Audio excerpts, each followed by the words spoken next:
大家好，我係曼谷買樓123嘅哈利。咁我已經選擇咗喺曼谷居住㗎啦。咁我作為一個居住喺曼谷嘅香港人咧，我都希望分享我經驗。等大家如果選擇喺泰國曼谷買樓嘅時候咧，知道有咩要留意。程序其實都好簡單，不過同香港始終有唔同。聽下呢條短片，等你認識下曼谷買樓嘅流程同埋注意事項啦。泰國買樓嘅程序咧都相當之簡易嘅，最不同於香港咧就香港好經常咧都會使用律師樓，但係泰國咧往往都係使用發展商嘅標準合約㗎。咁首先當然你要選定你嘅單位啦，最好就係揾一間信得過嘅中介公司為你提供售後服務。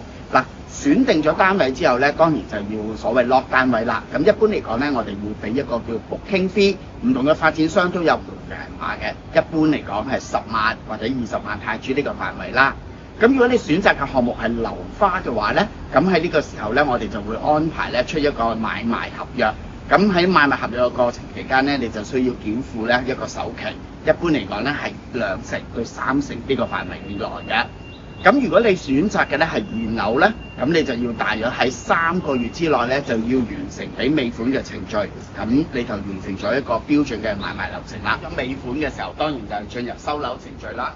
首先你要揾一間專業嘅本地嘅驗樓公司幫你驗收層樓，睇下有冇嘢要維修，跟住咧就要安排嗰個嘅過戶嘅手續，包括咗水標、電標，亦都要去咧你項目所屬嘅地區嘅 Land Department 嗰度咧處理一個過戶文件嘅手續啦。唔同嘅地區嘅手續咧有略略嘅差異，時間亦都唔相同。咁專業嘅中介公司或者發展商咧，其實係可以提供服務㗎。咁到跟住咧就係收你嘅地契、過戶嘅戶籍簿，當然仲有你嘅鎖匙卡啦。嗱，留意啦，我哋泰國大部分嘅 condo 咧都係包咗車位㗎，你可以免費使用車位。不過咧就係先到先得嘅需要性。持有泰國物業咧都有相關嘅稅項係需要繳付嘅。首先每年咧你都需要繳付一個 property tax， 大約等於我哋香港嘅差餉啦。咁每年嘅第一季咧，你都會收到稅單，按時繳付就可以啦。如果你要賣出你嘅物業，喺你持有物業嘅5年之內賣出咧，你除咗要俾標準嘅 transfer tax 1% 之外咧，你仍然仲要俾一個嘅增值稅 withholding tax， 另外咧再要俾一個特別印花稅。咁喺5年之內咧係3.3% 㗎。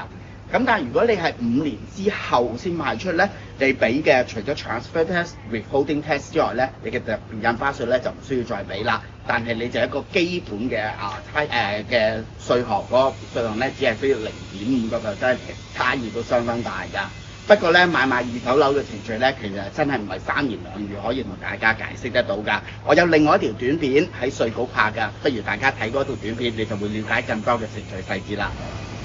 物業如期交收之後咧，當然你可以安排裝修啦。咁如果你係要出租嘅話咧，我哋可以考慮用翻發展商旗下嘅物業管理公司，一般佢都會提供呢啲招商服務嘅。